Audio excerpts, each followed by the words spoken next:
Tudo certo, pessoal dos oitavos anos. Passando aqui então para a gente fazer a correção das atividades de geografia. Então pega o caderno de geografia, espero que tenham feito todas as atividades lá. E vamos dar uma olhadinha aqui no primeiro bloco de atividades, quando eu passei, ainda no início da quarentena, né, uma pesquisa para vocês fazerem. Então assim, a primeira pergunta era: podemos afirmar que toda nação é soberana sobre o território onde vive? Tem uma olhadinha de novo naqueles conceitos, né? Eles são bem importantes, falei para vocês em aula ainda, né? Os conceitos que eu passei no quadro de nação, estado, território, país, povo. E eu espero que vocês tenham conseguido responder aqui que não, nem toda nação é soberana sobre o território onde vive. E a justificativa é que tem muitas nações, né? Ou seja, pessoas que têm características históricas comuns, traços físicos, às vezes a língua é a mesma, né, para aquela nação. No entanto, eles não são soberanos no território onde vivem. E aí a gente pode pegar o exemplo brasileiro, que eu já falei para vocês em aula, que nós temos muitas nações, porque, por exemplo, né, cada povo indígena se considera uma nação. E eles têm, de acordo com o conceito na geografia, está correto, porque eles têm uma história em comum, eles têm uma língua própria, eles têm costumes, hábitos próprios, então eles são uma nação. Mas eles não são soberanos no território onde eles vivem, porque eles não governam esse próprio território, né? Eles estão sob a autoridade do Estado brasileiro, tá? A 2, pesquise o que são grupos separatistas, né? Toda vez que um grupo de pessoas dentro de uma nação considera que eles precisem se organizar para levar a separação dessa nação a ocorrer em relação ao estado onde eles estão, ou seja, pedirem junto ao estado a criação de um novo estado, ou seja, de um novo governo próprio que vai dar origem a um país. Esses grupos a gente chama de grupos separatistas. Eles não precisam ser violentos, tá? Tem dezenas de grupos separatistas no mundo que estão organizados politicamente sem uso de violência. Alguns optaram pela luta armada. Aqui eu peço para vocês fazerem uma pesquisa, então aí, né, envolve o que vocês pesquisaram, tá? Não vou dar todas as respostas porque, enfim, é importante também que vocês façam essa pesquisa. A primeira ali eu falo sobre o Tibete, que hoje pertence ao território chinês, né? E vocês tinham que responder por que eles querem criar um novo país, ou seja, por que eles estão querendo a separação. E está muito ligado ao fato de eles serem uma nação, né? A nação tibetana, que tem uma religião específica, né? Que é a religião budista. Eles têm uma localização geográfica na China bem específica, né? Então eles querem a criação de um novo país. Temos também a pesquisa que vocês tinham que fazer sobre o País Basco, que está lá entre a Espanha e a França, né? Tem uma série de informações, de características que identificam esse povo basco, a língua, traços históricos próprios que vocês tinham que dar uma pesquisada. E lá tem o ETA, né, o grupo armado de luta pela independência do povo basco. E era para vocês explicarem como é que é a atuação do ETA. Depois, sobre a Chechênia, né, que está dentro do território que hoje é da Rússia, no passado era o território da União Soviética, né, eles querem também se separar porque eles tem um povo muçulmano dentro da Rússia, a Rússia que é de maioria da população cristã ortodoxa. Então, eles têm o desejo de criar um novo país porque eles não se identificam com o país onde eles estão. O povo curdo tinha outras atividades falando sobre esse povo, né? E a letra E eu perguntava: atualmente o povo curdo é considerado a maior nação do mundo sem território autônomo. Ou seja, eles são uma nação, eles têm características próprias que os identificam, uma história em comum, mas eles não têm um território autônomo, ou seja, um território que é deles. Onde eles estão localizados? Em vários países, né? E aí vocês tinham que dar a lista ali de quais são esses países. Eles querem criar um novo país porque eles também têm uma série de características que os identificam quanto povo. Eles não se sentem turcos, eles não se sentem parte dos outros países do Oriente Médio, né? Eles se sentem curdos, porque eles têm um passado histórico em comum. E tem o PKK, né, que é a abreviatura em língua curda, né, que era para vocês explicarem a atuação deles dentro desse território. E por fim, né, eu pedia para vocês criarem um slogan de uma campanha publicitária, para vocês colocarem a criatividade um pouco em prática, né, e que fosse uma que falasse sobre a importância da reivindicação desses territórios, que pode e deve, né, acontecer de maneira pacífica, por acordos, por tratados internacionais, e não, né, pela imposição dos governos atuais de querer que esses povos se mantenham de qualquer jeito, né, sob a autoridade deles, mas também que esses povos possam reivindicar essa autonomia de uma forma pacífica, né, tentando usar os meios possíveis. Né? Enfim, a história nos mostra que nem sempre isso foi possível, mas no mundo atual, né, nós estamos nesse mundo hoje, nós podemos construir a nossa história, a história do presente.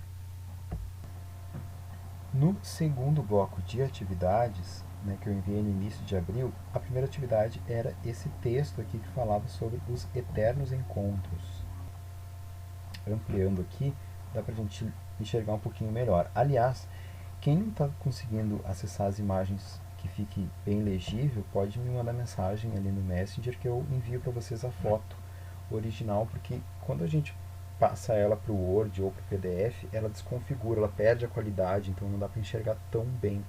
Então, quando eu mando ali a foto diretamente para vocês, vocês podem ampliar a foto, reduzir, daí vocês conseguem enxergar bem melhor.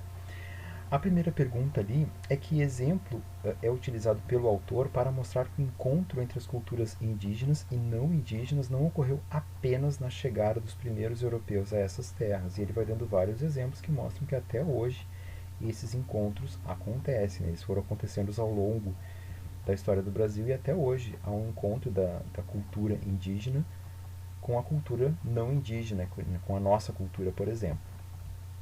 Depois, a número 2 pergunta como se deu a fundação da nação brasileira. E se vocês observarem aqui, ó, no finalzinho da página 34, ele diz que nós temos visto a cada passado tempo, né, chegar os pretos, os brancos, os árabes, os italianos, os japoneses, ou seja, o Brasil, né, essa fundação da nação brasileira, como eu falei para vocês em aula, né, ela não é uma única nação, né, ela foi criada a partir da união de diversas nações, né, de diversos povos, então o que caracteriza ela é uma diversidade cultural. A questão número 3 é que elemento da cultura é apontado pelo autor como prova da diversidade cultural dessa nação brasileira. E está aqui, né, o fato de no Brasil serem faladas 206 línguas, além do português, ou seja, isso é fruto de uma grande diversidade cultural. No Brasil se fala diversas línguas indígenas, em áreas do Brasil ainda se fala italiano, se fala japonês, se fala árabe, porque o Brasil é um encontro dessas várias culturas. Depois, a questão número 4, tem um trechinho da Constituição, do artigo 13º, que diz que a língua portuguesa é o idioma oficial da República Federativa do Brasil. E aí pergunta na letra A, e aqui traz um trecho do texto que fala sobre a grande quantidade de línguas. Na letra A pergunta, a diversidade linguística da nação brasileira é reconhecida pelo Estado brasileiro? Não, não é reconhecida, né? Porque afinal de contas só se pode oficialmente utilizar o português.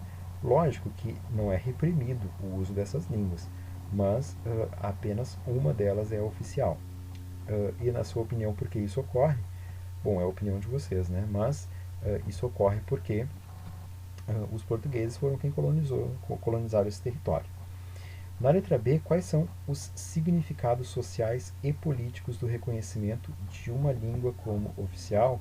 É a imposição daqueles que dominaram a região de que, a partir de um determinado momento, não seria mais reconhecidas outras línguas, mas apenas a língua dos que venceram a colonização, então, dos portugueses. E a número 5 pede para vocês analisarem o trecho abaixo, né, dizer o que o autor quis expressar. E ele quis expressar o fato de que o encontro de culturas do Ocidente com as culturas do continente americano foram acontecendo ao longo de um longo período, né? Ao longo de muito tempo. Então, não foi só em 1500, não foi só em 1800, mas esse contato permanece até hoje. Quando a gente percebe, né, que povos de vários lugares do mundo ainda vêm para o Brasil, então essa nossa cultura vai sempre mesclando com outras. Depois eu pedi para vocês assistirem dois vídeos sobre o Kurdistão, né, sobre esse território que os curdos querem criar como um novo país.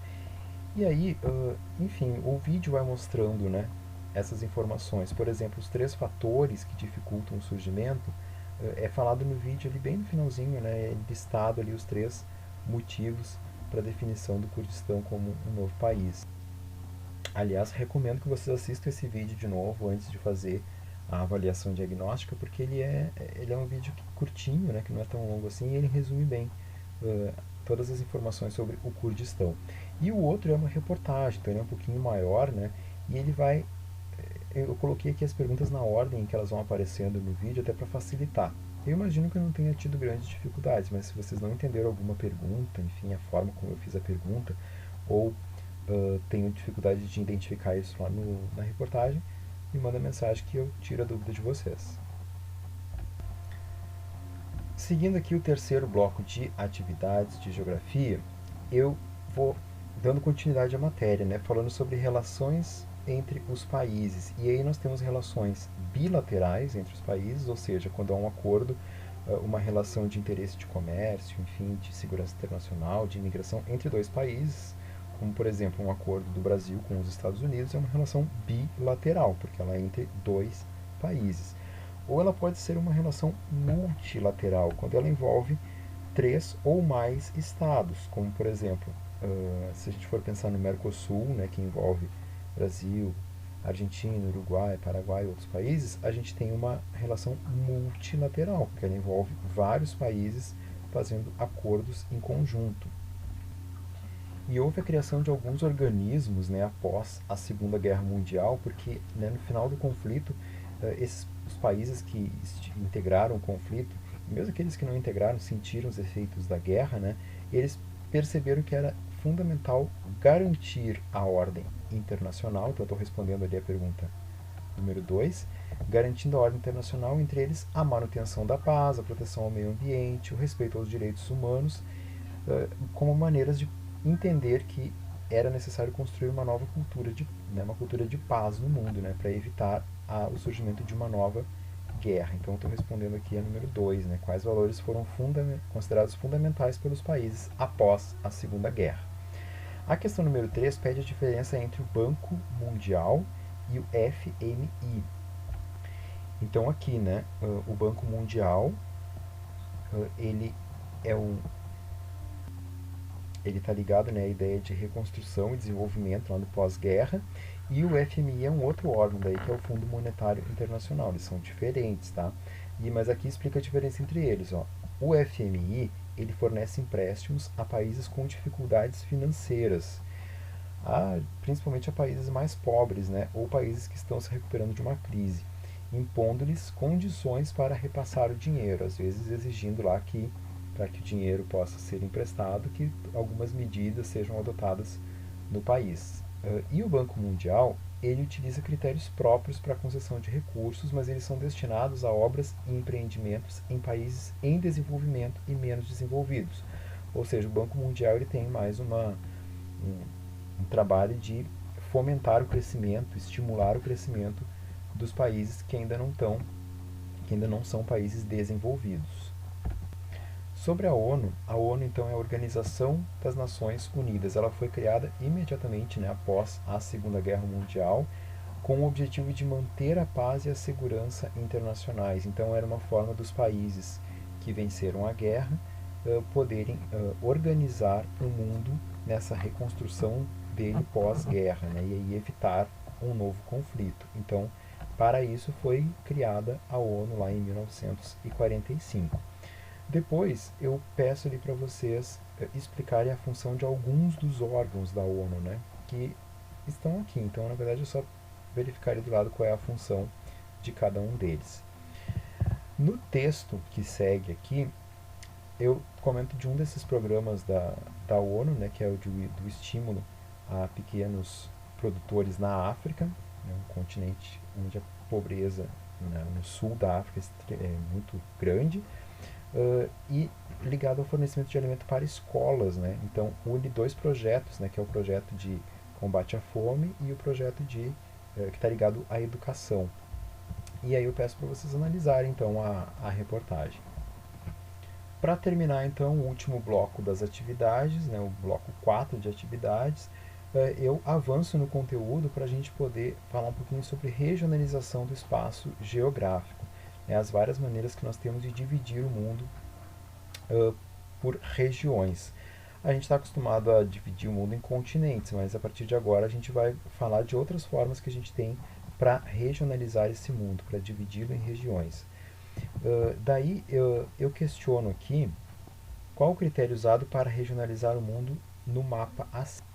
É esse mapa aqui que mostra para vocês a regionalização por paisagens naturais ou climáticas, né? Então, por mais que ele traga aqui o nome dos continentes, né, ele não mostra os países, porque o objetivo dele não é mostrar esse tipo de divisão, né, mas é regionalizar o espaço de acordo com cores que indiquem as regiões climáticas do mundo.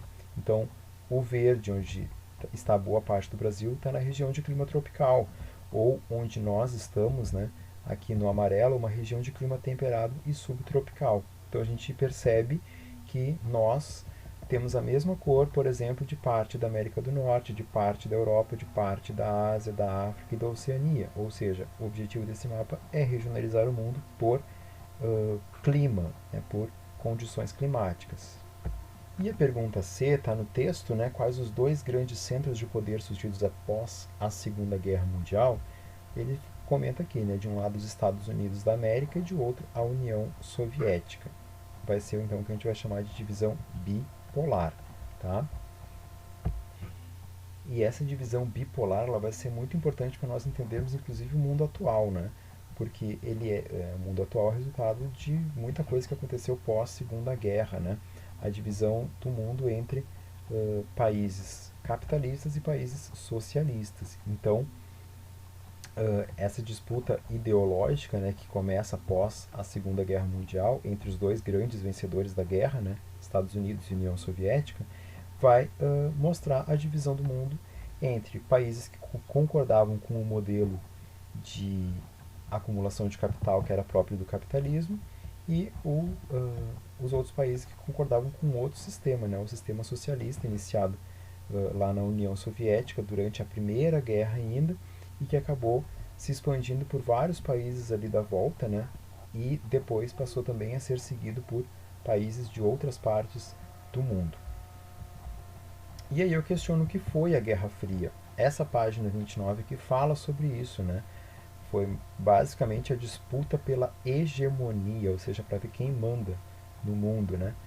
Ou liderança da ordem mundial, ou seja, quem vai liderar a nova ordem pós Segunda Guerra.